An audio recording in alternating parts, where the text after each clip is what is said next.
Ranking 8th in our countdown, 23 Filipino crew members are safe after Houthi rebels attacked their oil tanker in Yemen. The Migrant Workers Department reported that all 25 crew members of MT Sounion, including 23 Filipinos, were rescued by the European Union naval mission. The tanker was attacked by suspected Houthi rebels while cruising Yemen's port city of Hodeida on Wednesday. Migrant Workers Secretary Cacdac said all Filipino seafarers were advised to return home. All right.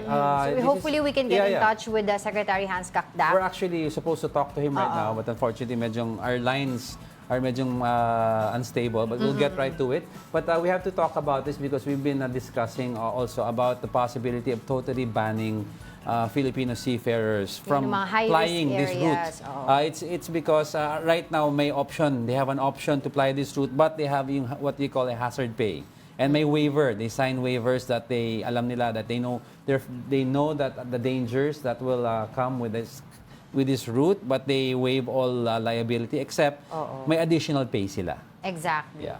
All right. All right. To get more information about this, we have with us Secretary Hans Leo Cacdac. Good morning, Secretary. Yes, good morning, Ms. Angela Sarjego, to your televiewers. Good morning. Yeah, thanks for joining us again. Let's get right to it. Are the seafarers requesting for repatriation? Yes.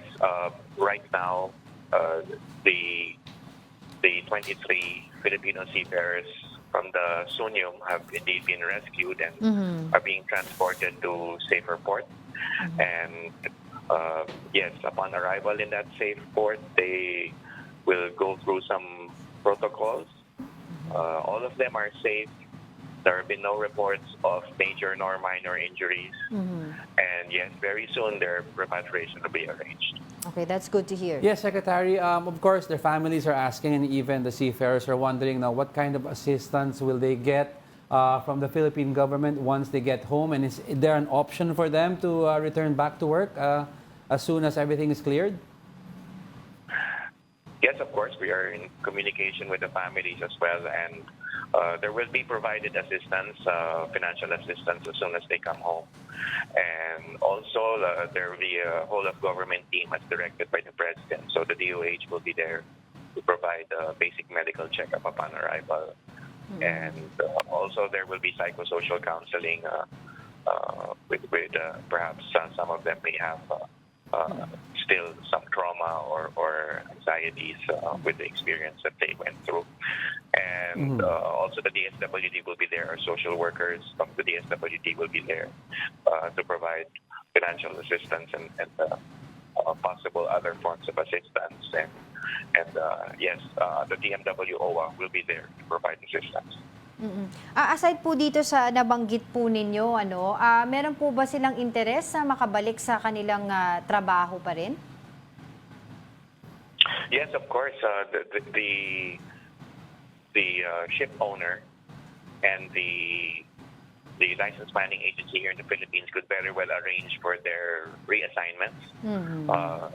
They had faithfully served their company, their ship owner, all throughout this ordeal, and it's only fitting that they will be given more opportunities to serve, and that's the biggest reward that can be given to them, actually. And all it takes is just to spend time with their families, given what has happened.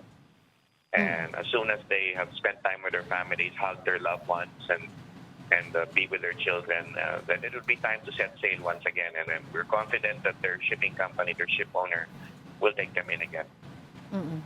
Yes, Secretary, I'd like to ask now, this has been an ongoing thing since the conflict broke out between Israel.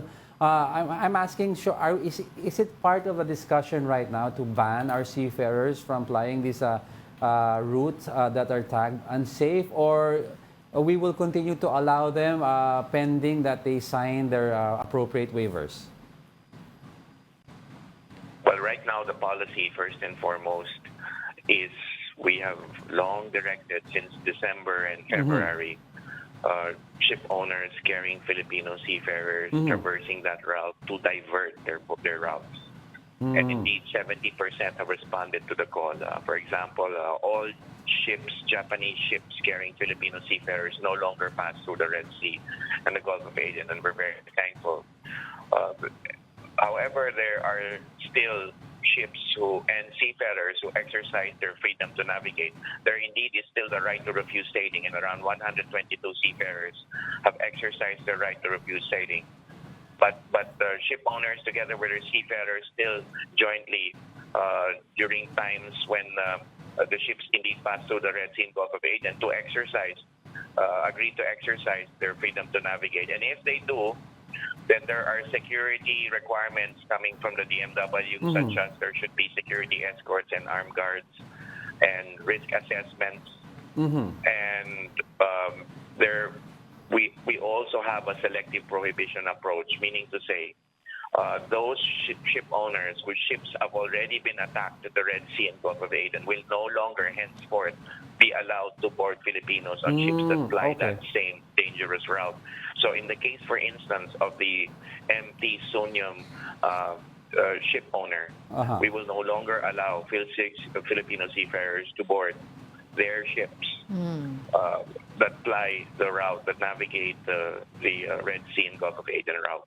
Yes, Secretary Hans, you mentioned that, of course, may right also yung mga ibang Filipinos, if they do choose to still fly that route. But are they still covered by insurance or extra hazard pay if they do decide to? Yes, they are. They are.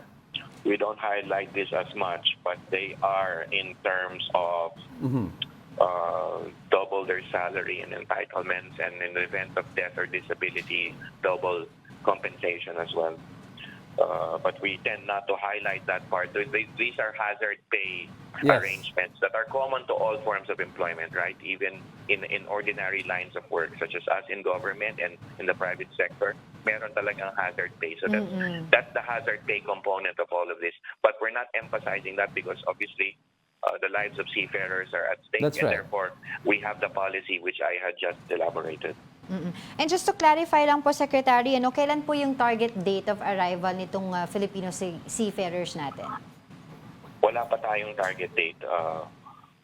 We are still, of course, coordinating with the ship owner and with the licensed manning agency here in the Philippines. We know it will be sooner rather than later, that's for sure. It's just a matter of time determining their flight schedules.